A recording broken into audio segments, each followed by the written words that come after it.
Is your content strategy the most effective it could be, or is it in need of a shake-up? Keep listening to find out 3 ways you can better your content strategy and stop your business getting stagnant. Welcome to the Content 10X Podcast, the show where content creators learn how to harness the power of content repurposing. And now, your host, Amy Woods. Hello and welcome to this week's episode of the Content 10X podcast. I'm your host, Amy Woods, founder of Content 10X, and this week I'm sharing how to give your content strategy a boost and some behind the scenes into how we do it here at Content 10X. Now let me ask you a question. Is your content strategy propelling your business forward or holding it back? Now, I know that might sound like a little bit of a crazy question, like who is really going to say I have a content strategy that holds me back? But hear me out. Because in theory, your content marketing strategy should help you get the word out there about what you do, help you gain trust and grow your business. But what if your content efforts just aren't having the effect you hope? In episode 191 of the Content 10X podcast, I shared that one of the most important lessons I've learned since starting my business is that what got you here won't get you there. And in fact, the quote was, what got you here will catastrophically prevent you from getting there. Because the reality is that certain strategies and ways of working will only get you so far and then no further. And they might even restrict you from moving forward altogether. Now, no business owner wants to feel like this. And if you're anything like me, you'll hate that stagnant feeling. Nothing makes me more uncomfortable than when things just feel like they're ticking along in business, because that's when I know it must be time to change things up. So I'm going to drill down into 3 things all business owners and content creators can do to make sure that your content is always helping your business move forward. Now, these are all things we do here at Content 10X that I recommend to anyone who feels like their content is getting a little bit stagnant. Now, number 1, review your content. This sounds super simple on the surface, but really you do need to do a deep dive into your content. You need to look at everything you're producing and question if it's helping your business, doing very little or nothing, or in fact hindering it. Because it's vital to approach a content review really critically. If you're too close to the content you create, it can be really challenging to distance yourself enough that you can make the harder decisions about what's working and what isn't.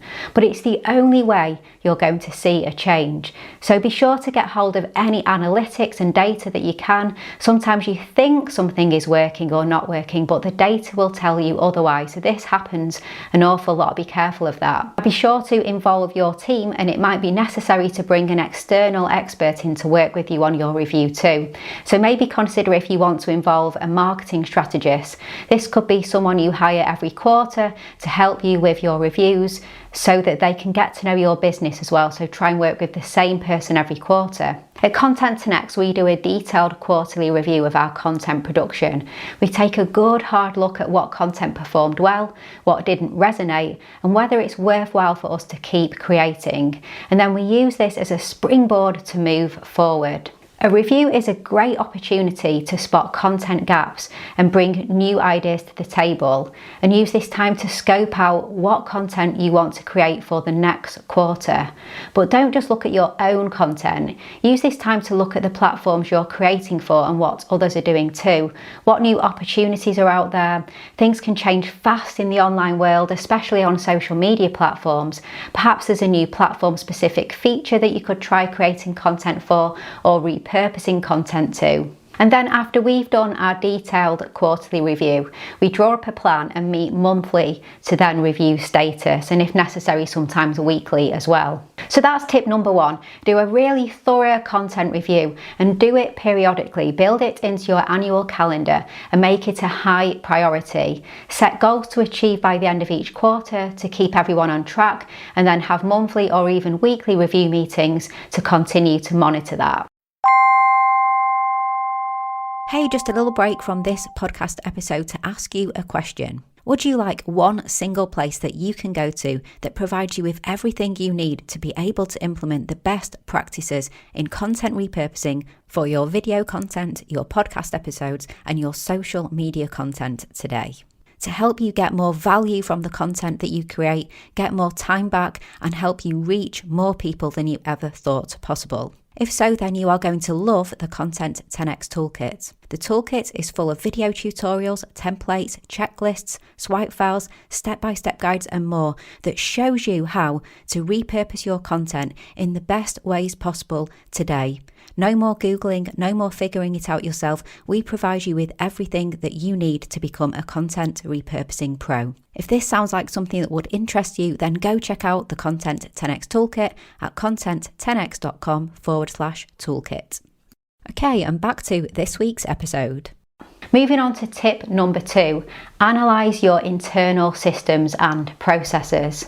Slick systems and processes are integral to running a successful business. They can make such a difference to everything from how profitable your business is to your day-to-day stress levels. And when you have solid systems in place, running your business can feel like it's overseeing a well-oiled machine. It's easier to recruit people into roles, it's easier to train them, it's easier to sell your business if that's your ultimate goal as well. But things change and so should your processes.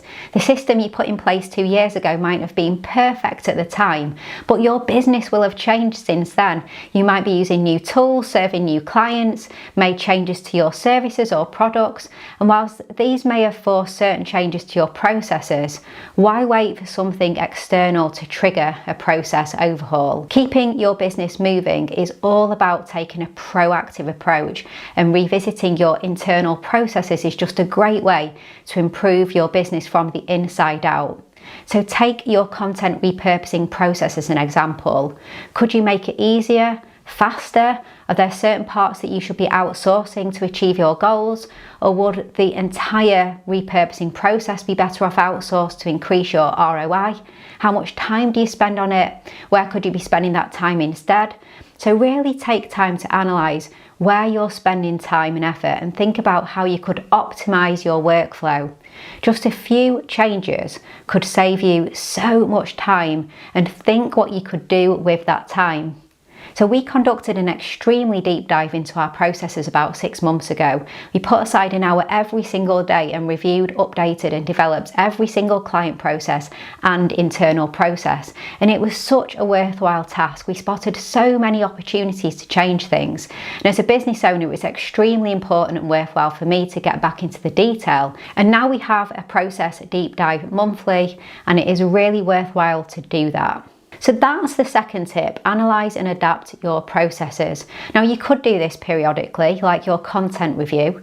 At Content 10x, we believe there's no time like the present to improve how you do things. So we update our processes as soon as anything changes and are always keeping a lookout for ways to optimise them. But as well as constantly trying to update and refine our processes, we do then step back and do those like helicopter view process reviews as well, just to make sure there's nothing that we may be missing when we're too much in the detail. Now on to my third and final tip. In order to keep your business moving, you can't be afraid to experiment. By this I mean taking careful, calculated risks.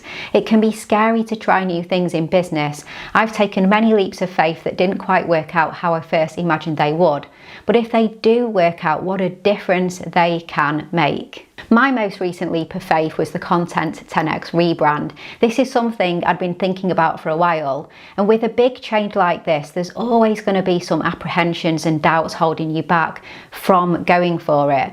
Then I thought, but what if our current brand image is actually holding us back? And that's when I decided we must go for it, and then I set the wheels in motion. Now I'm not saying you have to rebrand your whole business in order to move forward just because we did, but I am saying you should embrace the big scary ideas and consider how they can help your business get to the next level. Perhaps you want to try creating a new type of content, for example videos as well as podcasts, but you're not sure if it's the right move for your business. You could use your content review to plan out a content experiment, run it for the next quarter, and then evaluate. And yes, it might take more time and effort and it might not pay off, but you might discover an entirely new audience, new clients, and it might be a huge success. So my advice is to go all in when you experiment. Come up with a comprehensive plan and dedicate yourself to it. That way, at the end of your trial period, you'll be able to clearly tell if something has worked. A big mistake I often see people make is they think they're trying something new, but they're only doing it in a half-hearted way. A bit too scared to commit, so they just dip their toe in. But the problem is you don't truly test the impact of something if you only dip your toe in with the test and you don't go all in. So those are my 3 recommendations for revitalizing your content strategy and moving your business forward. I know it's not anything groundbreaking, but sometimes it's good to just revisit these things and make sure we do it. Review, analyze, and experiment. So please do let me know if you'll be putting any of this into practice. I'd really like to hear your stories and how you get on.